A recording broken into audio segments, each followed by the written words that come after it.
নমস্কার, দেখছেন এবিপি আনন্দ, আপনাদের সঙ্গে আমি পাপিয়া। শুরু করছি সরগরম প্লাস। পাপিয়ার সঙ্গে আমি দেবস্মিতা। দেখুন, ২৬-এর ভোটকে কেন্দ্র করে তপ্ত রাজনীতি, বিশেষত এসআইআর কে কেন্দ্র করে হুমকি হুঁশিয়ারি চলছেই। আর এই এসআইআর এর এই উত্তাপে ঢুকে পড়েছেন বিএলওরা। আবার দেখুন, ভোটের আগে অশান্তি বিক্ষোভের ছবিটারও বদল নেই। বিজেপি সাংসদ খগেন মুর্মু, বিধায়ক শঙ্কর ঘোষ, মনোজ ওরাও, রাজু বিস্তের পর এবার বিরোধী দলনেতা। দফায় দফায় দক্ষিণ ২৪ পরগনায় বিক্ষোভের মুখে পড়তে হয়েছে তাকে। আর এখানে অনেকে প্রশ্ন করছেন, দলের অন্দরের বিক্ষোভ নিয়ে আদৌ কতটা চিন্তিত শাসক শিবির? বিজয়া সম্মেলনীতে যে ছবি দেখা গেল একের পর এক, বীরভূমেও কেষ্ট কাজল সংঘাত, আবার তৃণমূলের শত্রু তৃণমূলই। কেন কথা বললেন অনুব্রত মণ্ডল? দেখাবো আপনাদের। আমাদের সঙ্গে স্টুডিওতে অতিথিরা রয়েছেন, আলোচনা করবো তাদের সঙ্গে। কিন্তু শুরুতেই আপনাদের সামনে রাখবো কালী পুজোর উদ্বোধন করতে গিয়ে দক্ষিণ ২৪ পরগনায় যেভাবে দফায় দফায় তৃণমূলের বিক্ষোভের মুখে পড়লেন শুভেন্দু অধিকারী। ওই যে সরকারের বুলেট প্রুফ গাড়ি পুরোটা দেখুন দাগে ভর্তি, কার্যত পাকিস্তান হয়ে যাওয়া, সেখান থেকে বেরিয়ে যাচ্ছে এখন।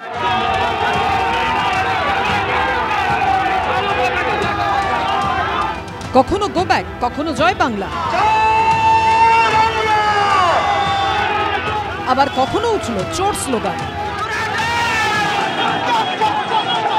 দক্ষিণ ২৪ পরগনায় কালী পুজোর উদ্বোধন করতে গিয়ে এভাবেই দফায় দফায় তৃণমূলের বিক্ষোভের মুখে পড়লেন শুভেন্দু অধিকারী। ভারতীয় জনতা পার্টি ওরা একটা গুজরাটি পার্টি, বাংলার কৃষ্টি সংস্কৃতিকে ওরা মানে না। আপনারা জানেন দুর্গা পূজার টাকা দিচ্ছে বলে ওই শুভেন্দু অধিকারী কত ব্যঙ্গত্ব করছে, পশ্চিমবাংলায় হিন্দু সমাজকে নিচু শ্রেণীতে দেখছে। আবার সেই শুভেন্দু অধিকারী আজকের কালী পুজো উদ্বোধন করছে। এটাই আজকের আমরা বাংলার আজকের মন্দির বাজারের সাধারণ মানুষ তার তীব্র প্রতিবাদ জানাচ্ছে। বাংলাদেশ থেকে আসা গোসাবার সুন্দরবন পেরিয়ে অবৈধভাবে ঢুকে যাওয়া অনুপ্রবেশকারী মুসলমানদের সাথে নিয়ে রেখা গাজীর নেতৃত্বে আমার উপরে ঠিক খগেন মুর্মুর মতো কোচবিহারের খাগড়াবাড়ির মতো হামলা হয়েছে। আচ্ছা, আপনারা যখন ত্রিপুরায় যাওয়ার পর অভিষেকের কনভয় হামলা, সুস্মিতা দেবের কনভয় হামলা, সায়নী ঘোষকে রাতে থানা থেকে বের করে নিয়ে যাওয়ার চেষ্টা, জয়া মৃত্যুন আমাকে থানা থেকে বের করে নিয়ে যাওয়ার চেষ্টা, একের পর এক কর্মীকে ধর, তো সেগুলো তখন তো আপনাদের এত চিন্তা দেখিনি। রবিবার মথুরাপুরের সাতঘড়ায় কালী পুজোর উদ্বোধন করতে যান বিরোধী দলনেতা। মন্দির বাজারের দক্ষিণ বিষ্ণুপুরে আগে থেকেই প্ল্যাকার্ড হাতে জমায়েত করেছিলেন তৃণমূলের কর্মী সমর্থকরা। শুভেন্দু অধিকারীর কনভয় ওই রাস্তায় পৌঁছতেই বিক্ষোভ দেখান তারা।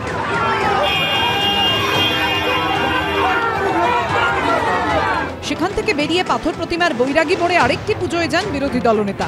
যাওয়ার পথে ৫ জায়গায় বিক্ষোভের মুখে পড়েন। খটির বাজারে বিরোধী দলনেতার কনভয় ঘিরে ধরে বিক্ষোভ দেখায় তৃণমূল। কনভয়ের গাড়িতে চাপড় মারেন উত্তেজিত তৃণমূল কর্মী সমর্থকরা। লালপুর, কৃষ্ণচন্দ্রপুর, মথুরাপুরে শ্রীমতী মোড় ও রায়দিঘির নবর দোকান এলাকাতেও একইভাবে তৃণমূলের বিক্ষোভের মুখে পড়তে হয় বিরোধী দলনেতাকে।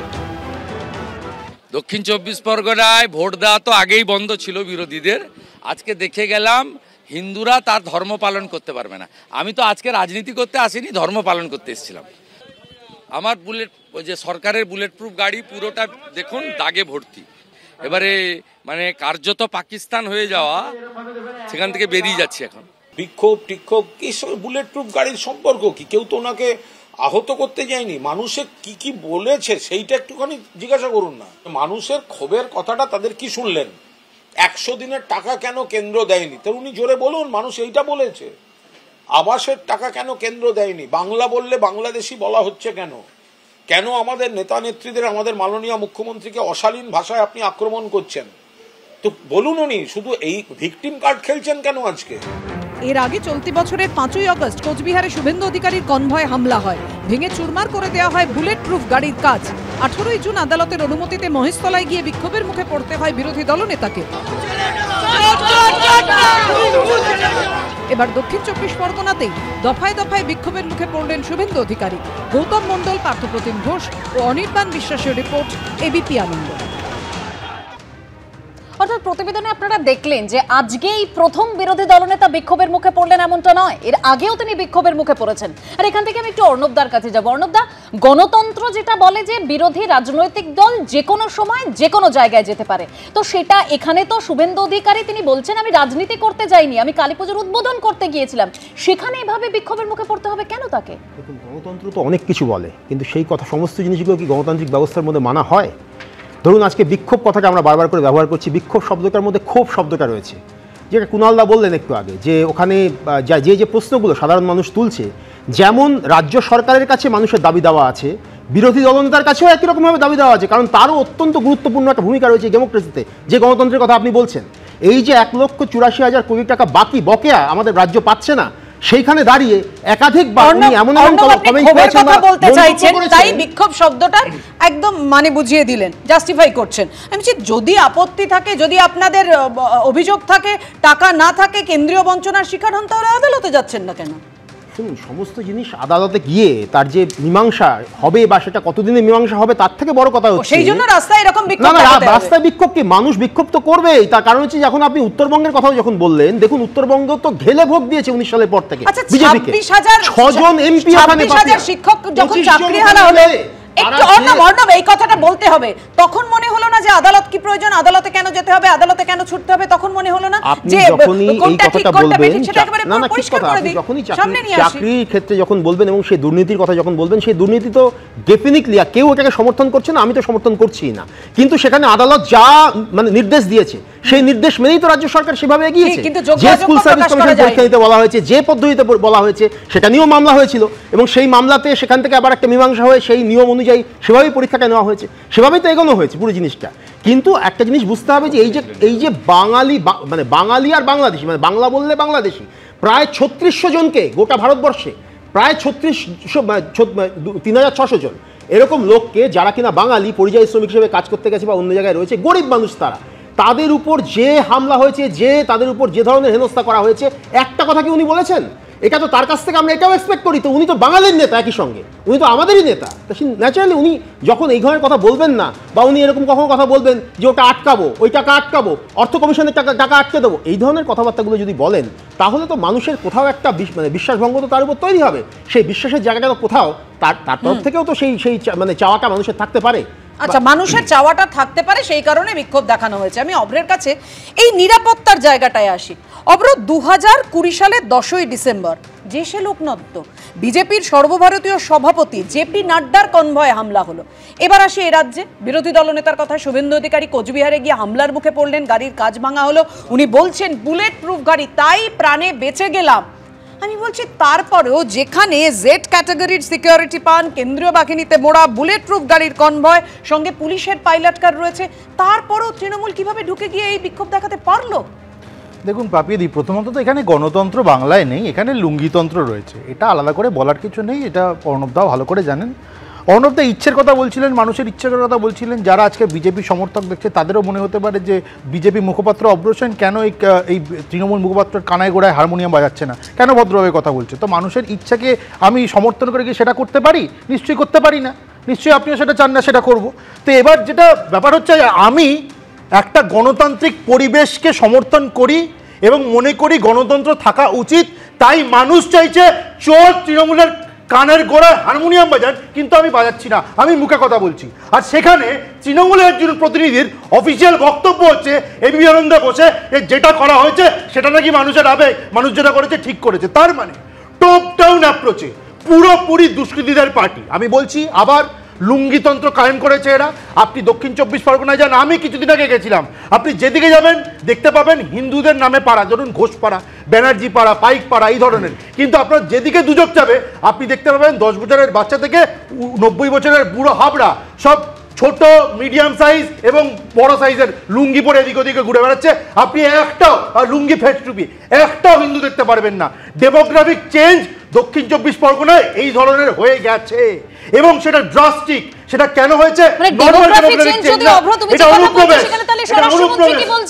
অমিত শাহ কি বলছেন? আমরা অভ্র দেখেছি, হিমন্ত বিশ্ব শর্মা তিনি সাংবাদিকদের মুখোমুখি হয়ে বারবার বলেছেন এই অনুপ্রবেশের জন্য জনবিন্যাস বদলে গেছে। আমরাও তো বলছি জনবিন্যাস বদলে গেছে, কিন্তু দুঃখের বিষয়টা হচ্ছে ফরেনার্স অ্যাক্টের জুরিসডিকশনটা তো হচ্ছে রাজ্য পুলিশের, আর এখানে রাজ্য পুলিশ তথা তৃণমূল কংগ্রেস একসঙ্গে গাঁটছড়া বেঁধে এমন একটা সুষ্ঠু ঢুকে গেলে তো রাজ্য পুলিশ ওখানে কিরকম নদী পথ আছে, কিরকম জঙ্গল আছে আপনিও জানেন। সেখান দিয়ে যে ঢুকছে, তারপরে কি ঢুকে গেলে আমি তাকে আধার কার্ড বানিয়ে দেবো, ভোটার কার্ড বানিয়ে দেবো, এটা যুক্তি হতে পারে? নাকি যদি কেউ ঢুকে যায় তাহলে আমি তাকে ধরবো, কোনটা?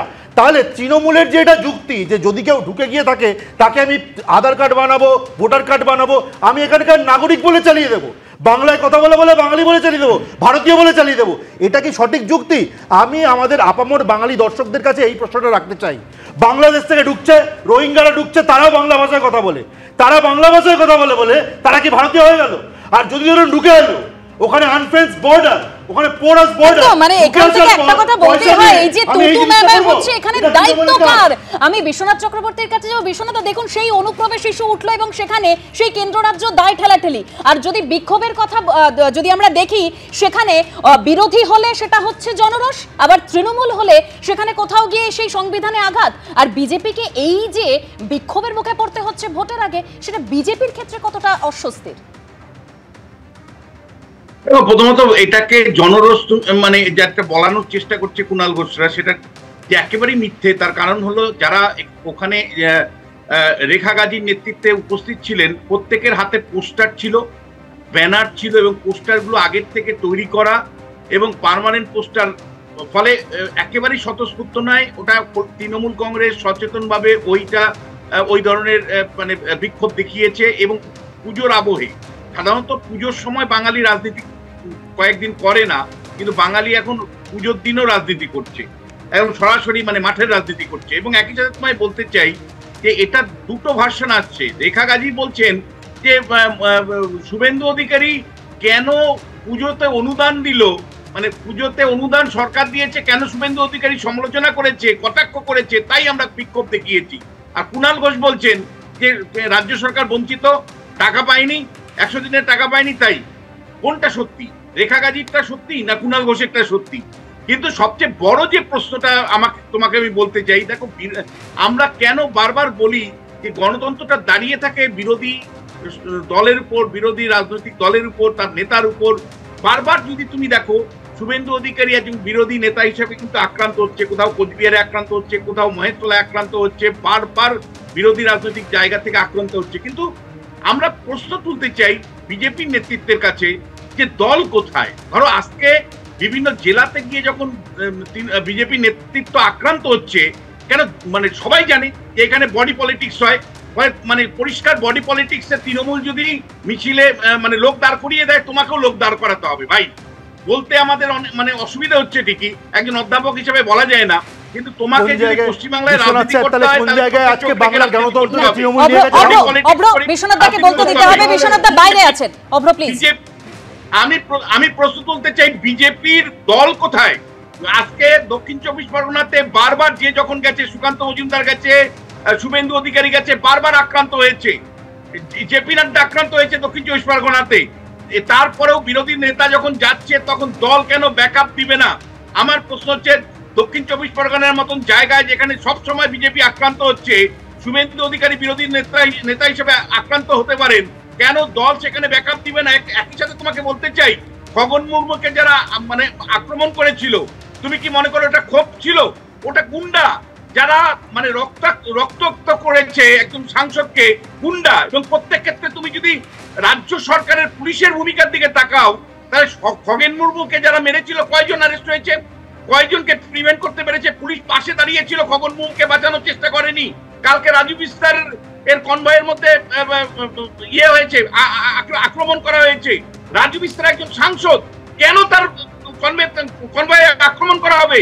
দিনের পর দিন আমরা বিরোধী রাজনৈতিক দলকে কিন্তু তৃণমূল কংগ্রেস যে শিক্ষাটা দেবার চেষ্টা করছে, ভাই এসআইআর আগে তোমাদের ঘরে ঢুকিয়ে দিব, নির্বাচনের আগে তোমাদের ঘরে ঢুকিয়ে দিব, এটা যদি তোমার কাউন্টার, দলটা কিন্তু বিজেপির সেই অর্থে কিন্তু রাস্তায় নেই।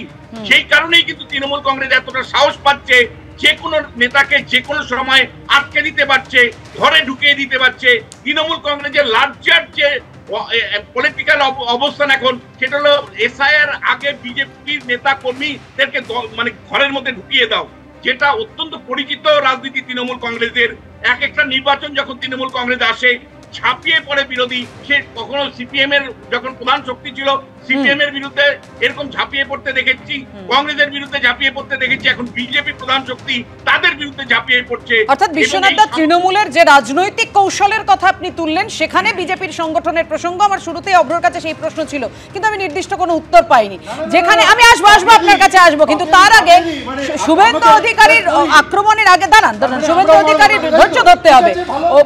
বিক্ষোভের আগে দেখুন সুখিয়া পকরির কাছে মাছধুরায় বিজেপি সাংসদ রাজু বিস্তের কনভয় উঠেছে হামলার অভিযোগ।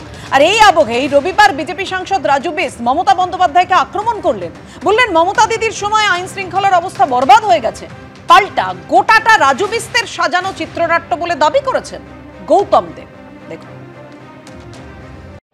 কালীপুজোর উদ্বোধন করতে গিয়ে রবিবার দক্ষিণ চব্বিশ পরগনায় এভাবেই দফায় দফায় তৃণমূলের বিক্ষোভের মুখে পড়লেন শুভেন্দু অধিকারী। দক্ষিণবঙ্গে যখন এই ছবি, তখন উত্তরবঙ্গে 24 ঘন্টা আগে হামলার মুখে পড়লেন দার্জিলিংয়ের বিজেপি সাংসদ রাজু বিস্তের কনভয়। इस तरह से लॉ एंड ऑर्डर की सिचुएशन ममता दीदी के नेतृत्व में पश्चिम बंगाल में बर्बाद हुआ है। সুখিয়া পকরিতে যে ঘটনা ঘটেছে সেটা রাজু বিস্তের সাজানো চিত্রনাট্য। ত্রাণ দিতে গিয়ে রক্ত ঝরেছিল বিজেপি সাংসদ খগেন মুর্মুর। একই কারণে হেনস্থার শিকার হয়েছিলেন বিজেপি বিধায়ক মনোজ ওঁরাও। এবার সুখিয়া পকরির কাছে মাছধরায় আরেক বিজেপি সাংসদের কনভয় উঠল হামলার অভিযোগ তৃণমূলের বিরুদ্ধে। সূত্রের খবর, শনিবার দুর্গত রিম্বিক লোধামা পরিদর্শন করে দার্জিলিং ফিরছিলেন দার্জিলিংয়ের বিজেপি সাংসদ রাজু বিস। অভিযোগ, সেই সময় তাঁর গাড়ি লক্ষ্য করে ছোড়া হয় পাথর। অল্পের জন্য বিজেপি সাংসদের গাড়ি বেঁচে গেলেও সেই পাথর গিয়ে লাগে কনভয় থাকা পিছনের গাড়িতে, ভেঙে যায় গাড়ির উইন্ডস্ক্রিন। এই ঘটনায় শনিবারই জোড়বাংলো থানায় লিখিত অভিযোগ করেন দার্জিলিং হিলের বিজেপির সভাপতি সঞ্জীব লামা। एक सांसद के ऊपर हमला था, लकीली उनका गाड़ी पे नहीं लगा, उनके 2 गाड़ी के पीछे मैं था, तो लास्ट में था मेरा गाड़ी, तो मेरे गाड़ी के ऊपर ही लगा। हम जोरबंगला थाना में हमने वहाँ का जो इंचार्ज है पुलिस को हमने इन्फॉर्म किया और एक FIR भी हमारे प्रेसिडेंट की तरफ से FIR। সম্প্রতি মুখ্যমন্ত্রীর পাহাড়ের সফরের মধ্যেই নাগরাকাটায় রক্তাক্ত হয়েছিলেন বিজেপি সাংসদ খগেন মুর্মু। একই সঙ্গে আক্রান্ত হন বিজেপি বিধায়ক শঙ্কর ঘোষ। তার 24 ঘন্টার মধ্যে আলিপুরদুয়ারের কুমারগ্রামে হেনস্থা করা হয় স্থানীয় বিজেপি বিধায়ক মনোজ ওঁরাওকে। তারপরে এবার দার্জিলিংয়ের বিজেপি সাংসদ রাজু বিস্তের কনভয় পাথর ছোড়ার অভিযোগ উঠল। জানিয়ে তৃণমূলকে আক্রমণ করেছেন শুভেন্দু অধিকারী। এক্স হ্যান্ডেলে বিরোধী দলনেতা লিখেছেন, আমার সতীর্থ এবং দার্জিলিংয়ের সাংসদ রাজু বিস্তের ওপর কাপুরুষোচিত হামলার তীব্র নিন্দা করছি। বিজেপি সাংসদ খগেন মুর্মু এবং বিজেপি বিধায়ক শঙ্কর ঘোষের ওপর ভয়াবহ হামলার পর এবার এই ঘটনা। গুরুতর আঘাত দেওয়ার উদ্দেশ্যে তৃণমূলের গুন্ডাদের এই হামলা বুঝিয়ে দিচ্ছে তারা কতটা ভীত এবং মরিয়া। सुखिया से निकला घूम की तरफ, बीच रास्ते में जंगल में कुछ लोगों ने मेरे गाड़ी के ऊपर पथराव किया, और ये दर्शाता है कि किस तरह से लॉ एंड ऑर्डर की सिचुएशन ममता दीदी के नेतृत्व में पश्चिम बंगाल में बर्बाद हुआ है। पश्चिम बंगाल की पुलिस वो TMC कैडर के रूप में काम करती है और जनता भी सब जानती है। ये तो वो लोग कर रहे हैं जो डर गए हैं, और हम डरने वाले में से नहीं है। खून तो हमारा भी अंदर से गोरखा का ही है, पक्का वाला, ओरिजिनल वाला। हम बिकाऊ नहीं है, हमने 2017 में सौदा नहीं किया। हम अपने आप को जो है बंगाल के हवाले बेच के नहीं आए, हमने अपने आप को TMC के हवाले बेच करके नहीं आए। जो अपने आप को बेच खाए आए, डरना उनको है। যদিও গোটাটাই সাজানো বলে দাবি করেছে তৃণমূল। যত নির্বাচন কাছে আসবে বিজেপি এই ধরনের ঘটনা ঘটবে। সুখিয়া পকরিতে যে ঘটনা ঘটেছে সেটা রাজু বিস্তের সাজানো চিত্রনাট্য। ওই এরিয়া দিয়ে যাওয়ার সময় নিজের কোনো সাজানো লোককে দিয়ে তিনি এই ঘটনা ঘটিয়ে তিনি তার রাজনৈতিক একটা ফায়দা নেওয়ার চেষ্টা করছেন। এটা তাদের একটা নাটক। প্রতি মুহূর্তে তাদের লড়াইটা দেখাতে চায় তারা যে TMC বিজেপির বিরুদ্ধে লড়ছে। TMC বিজেপির বিরুদ্ধে লড়ে না। TMC বিজেপির বিরুদ্ধে ভোট দখলের রাজনীতি করে, কোথাও রক্তপাত করে দিচ্ছে, কোথাও মেরে দিচ্ছে, সেই মাঠটাকে নিয়ে আবার হিন্দু মুসলমান হচ্ছে। এই তো চলছে বাংলায়, কাজে কাজ কি চলছে বলুন আপনারা।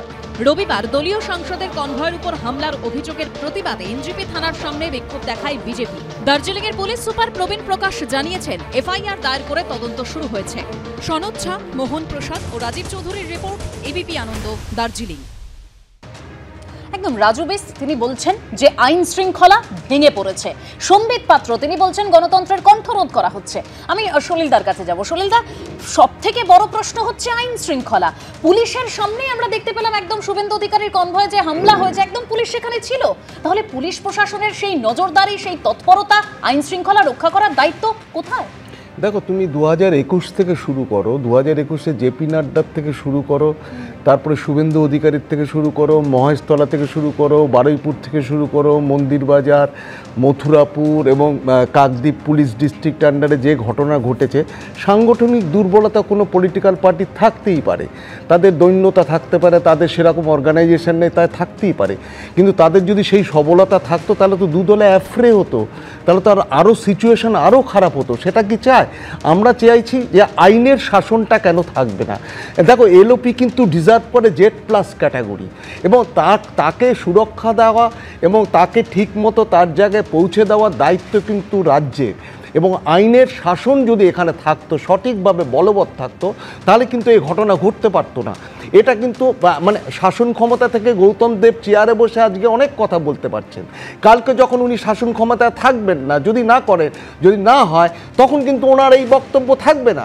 সুতরাং আমার যেটা বক্তব্য যে রাজ্য প্রশাসন কি করছে, রাজ্য সরকার কি করছে, তাহলে দুটো সংগঠনই যদি সমানভাবে সবল হয়, এবং তাহলে তো সেখানে রায়োটিং পরিস্থিতি সৃষ্টি হবে। সেটা কি কাম্য? না এখানে আইনের শাসক যারা ল এনফোর্সিং এজেন্সি যারা, তাদের রোলটা কি হলো? আমি তো সেটাই জানতে চাইছি। একটার পর একটা ঘটনা, উনি তো কোনো রাজনৈতিক কোনো কর্মকাণ্ডের জন্য যাননি ওখানে। উনি আজকে দেওয়ালির জন্য, কালী পুজোর জন্য, যে কোনো কারণেই হোক গেছেন। বারুইপুর ঘটনা বাদ দিলাম, কোনো পলিটিক্যাল রিজনে উনি গেছিলেন। কিন্তু আজকের এটা জাস্টিফাই কি করে করবে এরা? কি করে করবে যে উনি ওখানে যাচ্ছেন আর উনি তো মালিক নন, তার 100 দিনের টাকা দিচ্ছে না, তার আবাসের টাকা পাচ্ছে না, বা তাদের পরিযায়ী শ্রমিকদের বাঙালি বাংলা হাটাও এইসব, উনি কে? উনি তো লোকসভার অপোজিশন পার্টি, বিধানসভার অপোজিশন পার্টির লিডার, এছাড়া তো আর কিছু নয়। সুতরাং তা যদি করতে হয়, যেমন তোমাদের অ্যাঙ্কার তোমরা যেরকম বললে, তাহলে কেন আদালতে যাচ্ছেন না? কেন কেন্দ্রে দিল্লিতে গিয়ে ধর্ণা দিচ্ছেন না? কেন না ধর্ণা দিলে তো হবে না। এখানে যদি সেই বিরোধী পক্ষের দল যারা, তারা যদি যায়, তাহলে সেখানে তাদের কেন বাধা দেওয়া হবে? তাহলে এখানে ল এনফোর্সিং এজেন্সির রোলটা কি, সে সম্পর্কে কিন্তু আমার সন্দেহ থাকছে। অন্যদা খুব ভালো বলেছেন, আমি শতরূপের কাছে আসবো। হ্যাঁ, না, অন্যদা খুব ভালো বলেছেন, কেউ ধর্ণা দিলে তাকে তুলে মানে পিটিয়ে তুলে দেওয়া খুব খারাপ কাজ। আমি বুঝতে পারছি না এরপরে তৃণমূলে কতদিন না চাকরিটা থাকবে। যাক, আমি দেখুন আজকে কতগুলো কথা বলছি। প্রথম আমি সলিলদার সাথে একদম একমত। শুভেন্দু অধিকারী যেটা গেছিলেন, একদম ধর্মকর্ম করতে গেছিলেন, রাজনীতির সাথে কোনো সম্পর্ক নেই এর। উনি যখন এর আগে তৃণমূলে ছিলেন, তখন শাহাবুদ্দিনের বাড়িতে ঈদের সময় যেতেন, সেটাও ধর্মকর্ম করতে। এখন বিজেপিতে গিয়ে কালী পুজো করতে যাচ্ছেন, সেটাও ধর্মকর্ম করতে। পার্টি পাল্টালে ধর্ম পাল্টে যায়, ঠিক আছে, এর মধ্যে কোনো রাজনীতি নেই। শুভেন্দু যা বললেন, সলিলদাও তাই বললেন, ভেরি গুড। আমি একটা কথা বলি, দেখুন এই ধরনের আক্রমণের সামনে পশ্চিমবাংলায় আমাদেরকে আপনারা জানেন বহু ক্ষেত্রে পড়তে হয়েছে। আমি বাকিদের কথা ছেড়ে দিলাম, রামচন্দ্র ডোমের মতো সাংসদ, এমনকি বাসুদেব আচার্যের মতো সাংসদ, তাদেরকে আক্রান্ত হতে হয়েছে তৃণমূল কংগ্রেসের এই ক্রিমিনালদের হাতে। কোনো জায়গা থেকে, হাজার বিরোধিতা থাক না থাক, নৈতিক জায়গা থেকে এই কালচারকে কোনো সুস্থ মানুষ সমর্থন করতে পারে না, আমরাও করছি না। একই জিনিস যদি ত্রিপুরায় বিজেপিও যখন করেছে, সেটাকেও আমরা সমর্থন করিনি, এক্ষেত্রেও করছি না। বাট হ্যাভিং সেড দ্যাট, কতগুলো কথা আপনাদেরকে এখানে বলছি। প্রথম কথা হচ্ছে, ধরুন জেপি নাড্ডার কনভয়ের হামলার প্রশ্নটা এখানে আসলো। কেন্দ্রের সরকার সেই সময় বাংলার 2জন আইপিএস এবং 1জন আইএএস অফিসারকে তলব করেছিল দিল্লিতে, আপনাদের মনে থাকবে। মমতা বন্দ্যোপাধ্যায় বলে দিলেন তলব করেছে কেউ যাবে না, এবং তারা কেউ গেল না। কেন্দ্রের সরকারের কুটনেরে দুটোটি করার ক্ষমতা হলো না। সেই ঘটনা কোথায় চাপা পড়ে গেল? তো সর্বভারতীয় সভাপতি, আজ অব্দি কেউ জানে না। শুভেন্দু অধিকারী তো বাচ্চা ছেলে তার কাছে, কি খগেন মুর্মু, এরা বাচ্চা ছেলে তাদের কাছে। এক, দ্বিতীয় কথা আমি আপনাদেরকে বলি, আপনি বলছেন যে উদাহরণটা সেদিন থেকে সেট হয়ে গিয়েছিল। আমি এটা কি একটা প্রশ্রয় নয়? আমি আপনাকে একটা কথা বলি, দেখুন আপনাদেরকে, ধরুন 2011 বা 2016 বিধানসভার পরে যে রাজনৈতিক আক্রমণ বা যে পোস্টপোল ভায়োলেন্সের সামনে আমাদেরকে পড়তে হয়েছে, আমার এটা মানতে কোনো দ্বিধা নেই। 2021-এ যেহেতু বিজেপি এখানে বিরোধী দল হিসেবে সামনে চলে আসলো, আমরা পেছনে চলে গেলাম, সেহেতু আমাদের থেকে অনেক বেশি 2021-এর পরে মার খেতে আমাদেরকে হতে হয়েছে, কিন্তু অনেক বেশি তুলনামূলকভাবে মার খেতে হয়েছে, খুন হতে হয়েছে, ঘর পুড়েছে বিজেপি সমর্থকদের, কর্মীদের। বিজেপির 2 নেতা, আমি যতদূর জানি, তারা অ্যাডভোকেটও, তরুণজ্যোতি তিওয়ারি এবং প্রিয়াঙ্কা তিব্রেওয়াল, তার বিরুদ্ধে মামলা করলেন এবং সিবিআই ইনভেস্টিগেশন তবে থেকে শুরু হলো। এমনকি সিবিআই বোধহয় একটা নাকি সেন্ট্রাল হিউম্যান রাইটস কমিশনের একটা রিপোর্টও জমা দিল, যেখানে পার্থ ভৌমিক, পরেশ পাল সহ অনেক বড় বড় নেতার নাম আছে, বাকি ওদের গুন্ডা ফুন্ডাদের নাম তো আছেই। এবার আমি আপনাকে বলছি, ধরুন আপনি গরু, বালি, কয়লা চুরি, চাকরি চুরি সব ছেড়ে দিন, সেখানে নয় ভিকটিম সাধারণ মানুষ। পোস্টপোল ভায়োলেন্সে ভিকটিম তোমার নিজের দলের কর্মীরা, তোমার নিজের দলের কর্মীরা ভিকটিম। তারপরেও আমি বলছি সেই 21 থেকে আজকে 2025 শেষ হতে চললো, আর কয়েক মাস পরে বিধানসভার ভোট, পরের বিধানসভা ভোট চলে এলো, একজন কেউ কনভিক্টেড হয়ে কিছু ধরপাকড় না কনভিক্টেড আমি বলছি, আমি শেষ করে নি না না আরেক জানো না আমার ভাই শেষ করে রেপে কনভিক্টেড হয়েছে শোন না ভাই তুমি তো অর্ণবদার গানের কাছে হারমোনিয়াম বাজাবে না বললে আমার গানের কাছে কেন যাচ্ছে ভাই? শুনে নি কথাটা, আমি প্লিজ আমার কথাটা শুনে নাও। আমি স্পেসিফিক্যালি বললাম এটা যে আমি কয়েকটা নাম বললাম, পার্থ ভৌমিক, পরেশ পাল, হ্যাঁ এরকম এই আমি মেদিনীপুরের আমি নামটা মনে পড়ছে না এই মুহূর্তে, এরকম বেশ কতগুলো তৃণমূল কংগ্রেসের বড় বড় নেতা যাদের নাম সেন্ট্রাল হিউম্যান রাইটস কমিশন রিপোর্টে জমা দিয়েছিল, যাদের নাম সিবিআই এর রিপোর্টে মানে চার্জশিটে ছিল, মানে জিজ্ঞাসাবাদ করা হয়েছিল ইত্যাদি ইত্যাদি ইত্যাদি। একজন বড় নেতা তুমি কনভিক্টেড হওয়া ছেড়ে দাও, আমি কনভিক্টেড অনেক বড় শব্দ বলছি, এমনকি 2 ঘন্টার জন্য জেলের মুখ দেখেনি। আমি বলছি কি দেখুন পশ্চিমবাংলায় এই আক্রমণ হচ্ছে এটা সত্যি কথা, কিন্তু যদি জেপি নাড্ডাকে গাড়ি ভেঙে কোনো শাস্তি না হয়ে থাকে তাহলে শুভেন্দুর গাড়িতে দুটো ঢিল ছুঁড়ে কারোর শাস্তি যাবে না, 5 বছরের বাচ্চাও জানে না। আমার শেষ কথা এই প্রসঙ্গে আমি বলছি, দেখুন রাজ্যের একজন বিরোধী দলনেতা তার লড়াই হবে রাজ্য সরকারের বিরুদ্ধে, মুখ্যমন্ত্রীর বিরুদ্ধে, রাজ্য সরকারের বিরুদ্ধে, মন্ত্রিসভার বিরুদ্ধে। হঠাৎ যাই ঘটে যাক না কেন শুভেন্দু অধিকারীর লড়াইটা কেন বাংলার সাধারণ মুসলমানের বিরুদ্ধে হয়ে যায় আমার সত্যি মাথায় ঢুকছে না। একজন বিরোধী দলনেতা তিনি by virtue of his chair তিনি তো এমন একটা জায়গায় যাবেন যে তাকে দেখে হিন্দু মুসলমান সবাই ভরসা পাবে যে আমাদের লোক, যখন সরকার আমাদের কথা শুনবে না তখন এই লোকটা আমাদের হয়ে লড়াই করবে। ঢিল ছুটছে মমতা ব্যানার্জি, অভিষেক ব্যানার্জির নির্দেশে, চাকরি চুরি করছে পার্থ চ্যাটার্জি, চিটফান্ডে পয়সা খাচ্ছে মদন মিত্র, সুদীপ ব্যানার্জি, হ্যাঁ কুণাল ঘোষ, আর রেশন চুরি করছে জ্যোতিপ্রিয় মল্লিক, আর গালাগাল খাচ্ছে বাংলার মুসলমানরা। আমি বলছি এইটা যদি বিরোধী দলনেতার মানে একদম মানে এটা রাজনীতি হয়ে যায় যে পৃথিবীতে যাই ঘটুক না কেন আমি গালাগাল দেবো মুসলমান সম্প্রদায়কে, তাহলে আমি জানি না বিরোধী দলনেতা হিসেবে উনি কতটা ভ্যালিডেশন পাচ্ছেন বা পাওয়ার যোগ্য বা আগামী দিনে পাবেন। একদম বিরোধী দলনেতাকে যেভাবে আসবো এই মুহূর্তে একটা প্রতিবেদন তুলে ধরতে হবে, কারণ বিরোধী দলনেতাকে যেভাবে বিক্ষোভের মুখে পড়তে হয়েছে তার কারণ বিরোধী দলনেতা কি মনে করছেন দেখুন এই প্রতিবেদনে।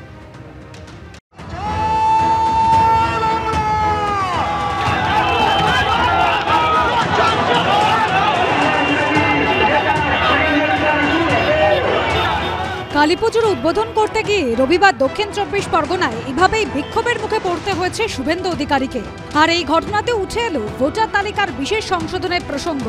বাংলাদেশি মুসলমানদের, রোহিঙ্গাদের নাম বাদ চলে যাচ্ছে, তাই টার্গেট করছে ভারতীয় জনতা পার্টিকে, এবং আমার উপর তো রাগ আছেই ওদের। মানুষকে প্ররোচিত করেন, উত্তেজিত করেন, বঞ্চিত করেন, তাতে মানুষের ক্ষোভ রয়েছে।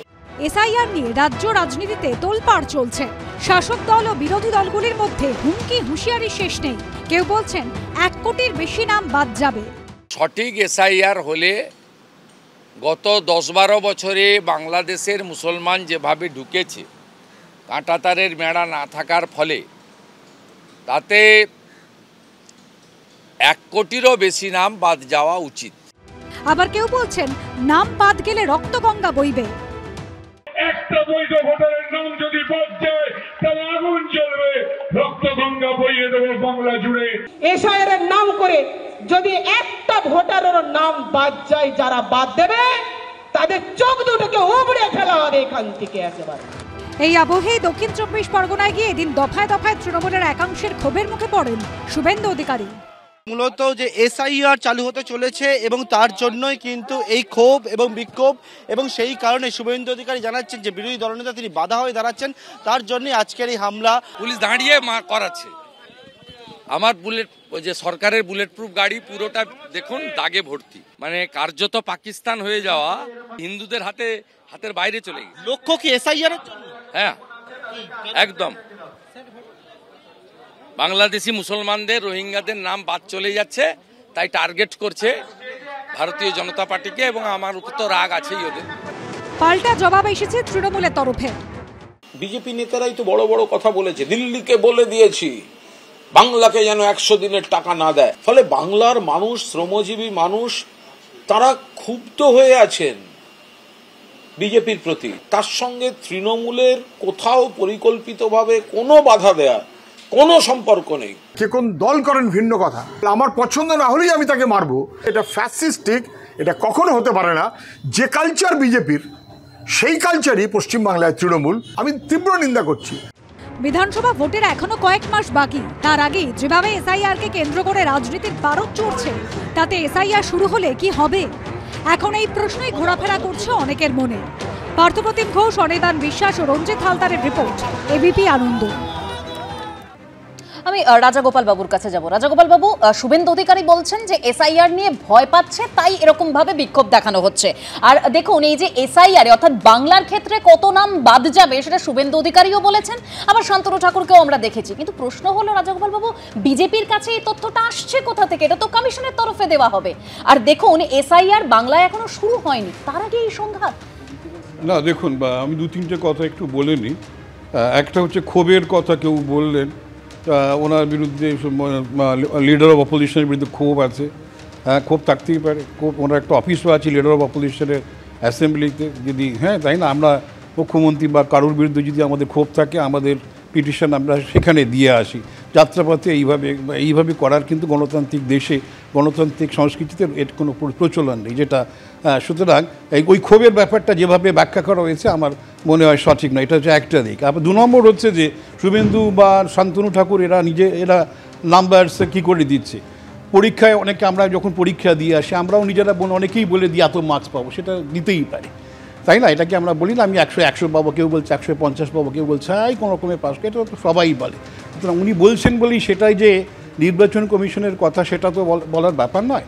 একটা হিসেবে একটু বুঝিয়ে দিই কেন নাম্বারগুলো আসছে নানানভাবেতে।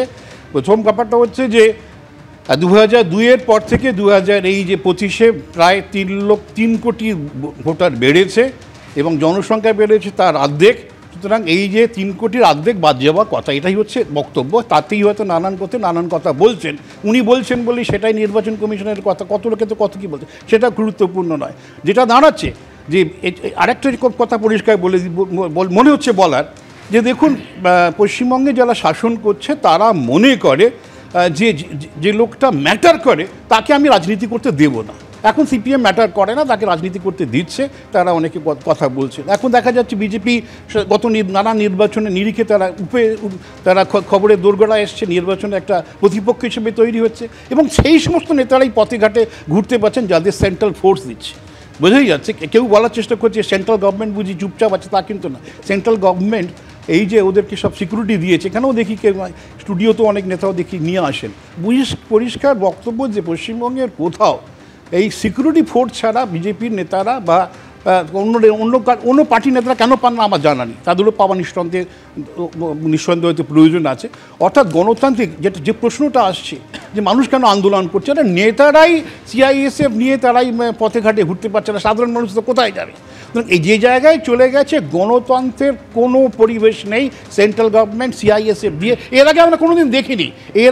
এর আগে পশ্চিমবঙ্গে তো অন্য পার্টির শাসন ছিল, তাদের নেতাদের সুরক্ষার জন্য সিআইএসএফ ইত্যাদি দেওয়া হতো না। অর্থাৎ সেন্ট্রাল গভর্নমেন্ট বুঝিয়ে দিচ্ছে যে পশ্চিমবঙ্গে সরকার বিরোধী কথা বলাটা অত্যন্ত বিপজ্জনক এবং আমাকে আমার দলের নেতাদের সুরক্ষা দিতে হবে। এখন তাদের সাধারণ মানুষের প্রশ্ন, তোমার দলের নেতারা তোমার কাছে ইম্পর্টেন্ট, সাধারণ মানুষ কেন ইম্পর্টেন্ট নয়? এই সাধারণ মানুষের সুরক্ষার জন্য সংবিধানের তো অনেক প্রভিশন আছে, কেন তোমরা ব্যবহার করতে এত কুণ্ঠিত, এত তোমাদের সাহস আমরা তো নানান জায়গায় দেখেছি, কিন্তু এখানে সাহসটা কোথায় যেন কম হয়েছে, সাহসটা কোথায় দেখা যাচ্ছে না, এটা কিন্তু মানুষের প্রশ্ন আসছে। সাহসের কথা অনেকে বলছেন যে কোথাও সেটিং হয়ে আছে, যেটা শত্রু বলছে, অনেকেই বলছে নিশ্চয়ই সেটিং আছে।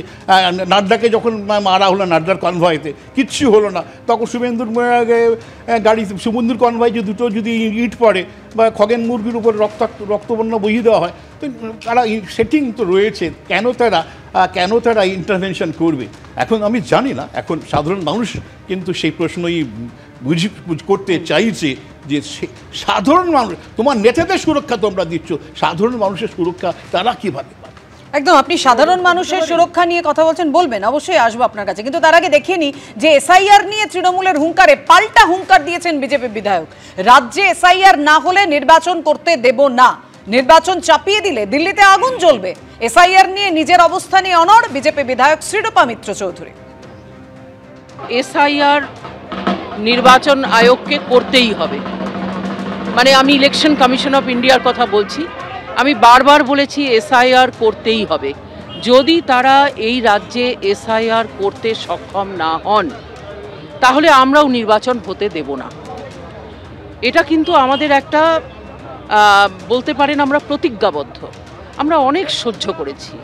বছরের পর বছর নির্বাচন হয়, আমাদের সাধারণ কার্যকর্তারা মার খান, আর আমাদের পুলিশ নিয়ে ঘুরতে হয়, মানুষের থেকে দূরত্ব তৈরি হয়। আমি মানে সর্বজ্ঞভাবে এটা বলতে পারি যে এসআইআর নির্বাচন কমিশনকে ডেলিভার করতেই হবে। দিল্লিতে আগুন জ্বলবে যদি নির্বাচন কমিশন আমাদের ওপর নির্বাচনটা চাপিয়ে দেন। যখন এসআইআর এর প্রক্রিয়া শুরু হতে চলেছে, সে প্রক্রিয়া যেন একেবারে সঠিকভাবে হোক, তাতে নির্বাচন দেরি করে হোক, অসুবিধা নাই। অর্থাৎ নির্বাচন কমিশনকে আক্রমণ এবং একই সঙ্গে বিজেপিকে আক্রমণ। অর্ণব, প্রথমে একটুখানি উত্তর দিয়ে নিই যে গণতন্ত্রের কথা অভ্র বললেন, একটু মনে করে দেখুন যে ত্রিপুরায় যখন ওখানে রাজ্য দপ্তর তৃণমূলের সেখানে হামলা হলো, তারপর ওখানকার যিনি নেতা, যিনি ওই হামলায় নেতৃত্ব দিয়েছেন, তিনি কিন্তু অন ক্যামেরা প্রেস মিট করে বললেন, এটাকে জাস্টিফাই করলেন। আমি বলছি যে জাস্টিফাই করার মধ্যে দিয়ে যেটা বোঝাচ্ছে সেটা হচ্ছে যে আমি শক্তি প্রদর্শন করব, যেহেতু আমার শক্তি আছে, এবং সেই শক্তিকে এইভাবেই প্রদর্শন করব। 2018 সালের পর থেকে ত্রিপুরায় তারা যে জিনিসটা দেখিয়েছেন দিনের পর দিন ধরে, তাতে আমার মনে হয় না যে গণতন্ত্র নিয়ে আর তারা কোনো কথা বলতে পারেন, তার কারণ তারা সেই গণতন্ত্রের চেহারাটা দেখানই ওখানে। সুতরাং সেটা একটা জায়গা। আর 2 নম্বর হচ্ছে এসআইআরটা নিয়ে তো আপত্তির জায়গা নয়, এসআইআরটা নিয়ে আপত্তির জায়গা না। আপত্তির জায়গায় যেটা সেটা হচ্ছে যে বিহারে যে পদ্ধতিতে এসআইআর করা হয়েছে এত কম সময়ের মধ্যে, যে পদ্ধতিতে একেবারে এলাকা বেছে বেছে দলিত, মুসলিম, মহিলা, প্রান্তিক এই সমস্ত মানুষদের জায়গা থেকে নাম বাদ দেওয়া হয়েছে, সেইটা নিয়ে এই আমার কাছে রয়েছে আনন্দবাজার পত্রিকার, মানে এখানে কাটিং রয়েছে আনন্দবাজার পত্রিকার 89 লক্ষ অভিযোগ পাত্তা দেয়নি কমিশন। এটা কংগ্রেসের অভিযোগ ছিল সেই সময়। এবং তারপর হ্যাঁ না তারপর এটা প্রথম দিকে আমি আসছি ফাইনালটা দেখুন, ফাইনালটা দেখুন। এখানে এই যে এতগুলো জেলা, অন্তত 10টা জেলা, এই 10টা জেলায় বেছে বেছে এই যে এখানে মুসলিমদের নাম যেভাবে বাদ দেওয়া হয়েছে, যে পার্সেন্টেজ বাদ দেওয়া হয়েছে, আপনি আমাকে বলুন যে এখানে কোথায় যে বিহারে তারা যখন বলছেন যে অনুপ্রবেশকারী ঢুকেছে, কোথায় অনুপ্রবেশকারী ঢুকেছে তারা তো বলতে পারছেন না যে কতজন অনুপ্রবেশকারী তারা দেখাননি। ওখানে যে বাদটা তারা দিয়েছেন সেই বাদ একেবারে ক্যাটেগরিক্যালি ওখানে আগে থেকে স্ক্যানিং করে নিয়ে সেখানে বাদটা দেওয়া হয়েছে। যে অংশটা বিজেপি বিরোধী অংশ, সেই অংশের জায়গাগুলোতে বাদ দেওয়া হয়েছে। এবং সবচেয়ে বেশি করে বাদ করেছে অভ্রর কাছে যাব। শিরূপা মিত্র, বেশ আমি দুজনকে থামালাম। অভ্রর কাছে যাব। শিরূপা মিত্র চৌধুরী এই কথাটা তিনি কিন্তু বললেন যে আমাদেরকে বিভিন্ন পরিস্থিতির মধ্যে পড়তে হয়, সাধারণ মানুষের থেকে মানে পুলিশ নিয়ে ঘুরতে হয়, সাধারণ মানুষের থেকে আলাদা হয়ে যেতে হয়। মানে এখানেও তো ওই একটা জায়গা আসে যে মানে দলের তরফে সেই সংগঠনটা কোথায় বা সেই ব্যাকআপটা কেন দেওয়া হবে না? আর যে হুঙ্কার তিনি দিচ্ছেন যে দিল্লিতে আগুন জ্বলবে, এ তো আগুনে ঘি ঢালার মতো পরিস্থিতি। দেখুন দেবস্মিতা দি, আমি একটা কথা বলি, অনেকগুলো প্রশ্ন উঠলো, একটু সময় দিন আমাকে। প্রথমত বিশ্বনাথ স্যারের মতো একজন রাজনৈতিক বিশ্লেষকও বলতে বাধ্য হলেন যে এটার প্রত্যুত্তর কেন আসছে না। এবার দেখুন বিশ্বনাথ স্যার, আমি আপনাকে ডিরেক্টলি অ্যাড্রেস করে বলছি, এরা তো সোজা সাপটা সরল সরল কথা বোঝে না, এরা গুলি, বন্দুক, বোমা, ভায়োলেন্স এগুলোতে রিসর্ট করছে। এবার যেই ভাষা বোঝে, তাহলে কি আমি যদি এখন বেদবাক্য বলি, সে বেদবাক্য বুঝবে বলুন তো? অর্ণবদার মতো লোকজন যারা ভায়োলেন্সকে এখানে জাস্টিফাই করে যাচ্ছে, আমি যদি এখন সুন্দর সুন্দর মিষ্টি মিষ্টি কথা বলি, উনি সেটা বুঝবেন? নাকি এই গুন্ডা ক্রিমিনালরা আমি যদি তাদের কাছে গিয়ে হাত জোর করে বলি এটা করবেন না, তাহলে সেটা বুঝবেন? তার মানে আমাকে সেই ভাষাতেই উত্তর দিতে হবে? তার মানে ভায়োলেন্স অবশ্যম্ভাবী, সেটা কি সুস্থ মনোভাব? আমাকে বলতে দিন, সবাই বলেছে আমাকে ইন্টারাপ্ট করবেন না এতবার করে, আমাকে বলতে দিন উত্তরগুলো দিতে। আর আমি আরেকটা জিনিস বলছি, আমি আপনাদেরকে বলছি, আপনাদেরও বলিহারি, আমরা বিরোধী, আমাদের কিন্তু আন্ডারে পুলিশ নেই, পুলিশ মন্ত্রী মুখ্যমন্ত্রী নিজে। আমাদের রাজ্যের আইন শৃঙ্খলা কেন এভাবে ভেঙে পড়েছে সেইটা মুখ্য প্রশ্ন না হয়ে প্রশ্ন হচ্ছে কেন বিজেপির সংগঠন উইক, কেন বিজেপি কিছু করতে পারলো না, কেন 356 লাগু করে দেওয়া হচ্ছে না। এইটা আপনারা বলুন যে রাজ্য সরকারের থেকে, পুলিশ মন্ত্রীর দায়িত্ব থেকে, মুখ্যমন্ত্রী নিজে দায়িত্ব থেকে কোন জায়গায় রসতলে নিয়ে চলে গেছেন বাঙালি সংস্কৃতি এবং আমাদের স্টেটের ল অ্যান্ড অর্ডার, সেটা বলুন। আর আরেকটা জিনিস, শতরূপদাকে আমি উত্তর দেবো। শতরূপদা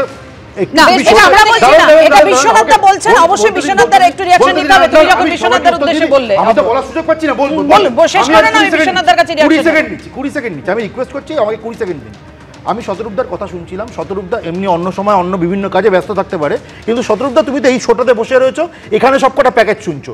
এই শোতেই এবিপিতে বসে প্যাকেজে পরিষ্কার দেখানো হলো শুভেন্দু অধিকারী কিন্তু বলছেন বাংলাদেশি মুসলমান, উনি বাঙালি ভারতীয় মুসলমানদের কথা বলেনি। প্লিজ এইরকম ভাবে ব্যাপারটাকে জেনারেলাইজ করে তৃণমূলের কলমের সুবিধা করে দিও না। আর দাঁড়াও, সেটিংয়ের কথা আমি শুনছিলাম, যারা সেটিংবাজ তাদের মুখে একবারও শুনবেন না যে হরগোবিন্দ দাস এবং চন্দন দাসকে যারা কুপিয়ে কুপিয়ে মেরেছিল, তাদের হয়ে যে এখন মামলা লড়ছে সে হচ্ছে কিন্তু সিপিএম এর একজন সদস্যকালী না, সে সিপিএমের একজন এমপি ক্যান্ডিডেট ছিল, তখন সেদিকের প্রশ্ন আসে না, তখন সেটা বিশাল গণতান্ত্রিক ব্যাপার। আর এটা কিন্তু মনে রাখতে হবে যে চন্দন দাস আর হরগোবিন্দ দাস নাকি সিপিএমের সমর্থক ছিল, সেটা তারাই বলে, আমরা কিন্তু বলিনি। আর একটা জিনিস যেটার মিথ্যাচার করা হলো যে কেন কোনো অ্যাকশন নেওয়া হয়নি যখন পোস্টপোল ভায়োলেন্স হয়েছিল, আমি পরিষ্কার এনএইচআরসি ডেটা কেটে দেখলাম 5154 জন have been under arrest and they are facing trial, তার মধ্যে একাধিক কনভিকশন হয়েছে। এবার এটা যদি এবিপি স্টুডিওতে বসে গুলিয়ে দেওয়া হয় যে কনভিকশন কেন 3 বছর 4 বছরে হয়নি, তাহলে তো কিছু করার নেই, তাহলে তো পরিষ্কার কোর্টের দিকে আঙুল তোলা হচ্ছে। কিন্তু ব্যাপারটা কেন